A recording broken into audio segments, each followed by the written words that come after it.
Alcatraz vs. Evil Librarians, Chapter 13. We have now spent 2 complete chapters trapped in the dungeon. We're about to embark on our 3rd chapter in there, assuming I ever finish with this introduction. 3 chapters is an awfully long time in book terms. You see, time moves differently in novels. The author could, for instance, say, "And I spent 14 years in prison, where I obtained the learning of a gentleman and discovered the location of a buried treasure." Now this sounds like it would be a great deal of time, 14 years, but actually it only took 1 sentence to explain. Therefore it happened very quickly. 3 chapters, on the other hand, is a very long time. It is a longer time than I spent in my foster home. It is a longer time than I spent visiting the gas station. It's even a longer time than I spent in childhood, which is covered in only about 2 sentences. Why so long in prison? At that moment, I was struggling with the same question. Few things are more maddening than forced inactivity, and I had been forced into inactivity for 2 entire chapters. True, I had made some good, deep, personal revelations, however the time for those had passed. I would almost rather have been tied to an altar and sacrificed, as opposed to being forced to sit around and wait while my grandfather was towed off to be tortured. For you see, that was what happened in between chapters, a space of time so short that it's practically non-existent. But in that void of nothingness, Blackburn laughed evilly a couple times, then pulled Grandpa Smedley off to the interrogation room. Apparently the Doc Oculator was overjoyed at the prospect of having a fully trained Smedley to torture. But then again, who wouldn't be? "Come back here," Bastille screamed, pounding the latrine bucket repeatedly against the bars. I was now even more glad that I hadn't ended up needing to use it. "Come back and fight me," she yelled, slamming the bucket against the bars in one final overhand strike, venting her fury by smashing the wooden container into a dozen different pieces. She stood puffing for a second, holding a broken handle. "Well," Singh whispered, "at least she's getting back some of her good humor." Right. I thought by then my agony had faded almost to nothingness. I later learned that I'd only been subjected to the torturous lens for a period of 3 seconds. It takes at least 5 to do permanent damage. I empathized with Bastille. I even felt some of her same rage, even if I didn't express it by destroying innocent bucketry.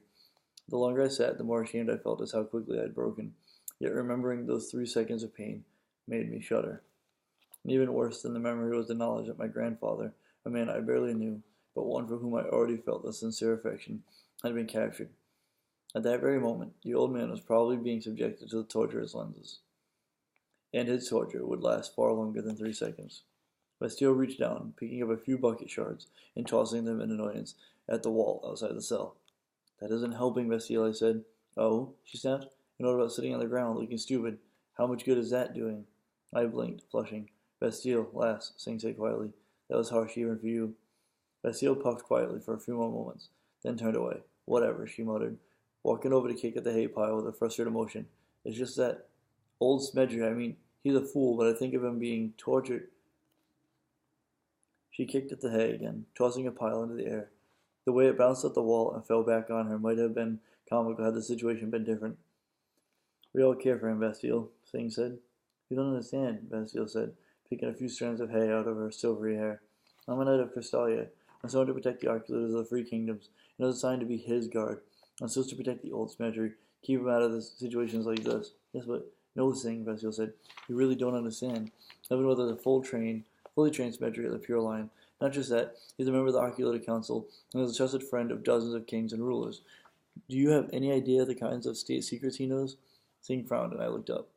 "Why do you think the council insists that he always keep a knight of Crystalia around to protect him?" Bastille asked. "He complains, says he doesn't need a Christian guard. Well, the council would have conceded to him long ago if it were just his life that he endangered. But he knows things, Singh, important things. That's why I'm supposed to keep him out of trouble. I'm supposed to do my best to protect him." She sighed, slumping down beside the wall, and I failed. At that moment, I probably said the dumbest thing I ever have.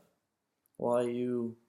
I asked. "If he's so important, why, of all people, did they choose you to protect him?"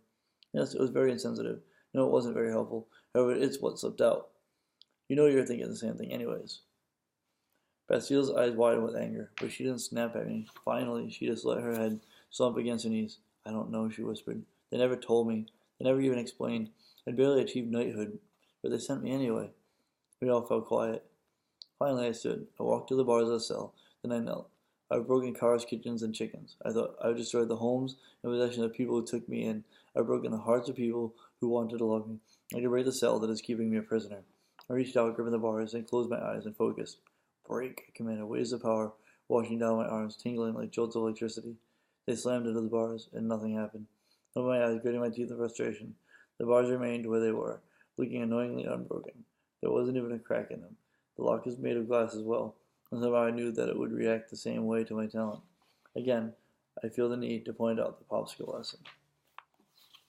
Alright, so page 198. Chapter 13, I believe. Yeah, chapter 13, page 198 on the next episode.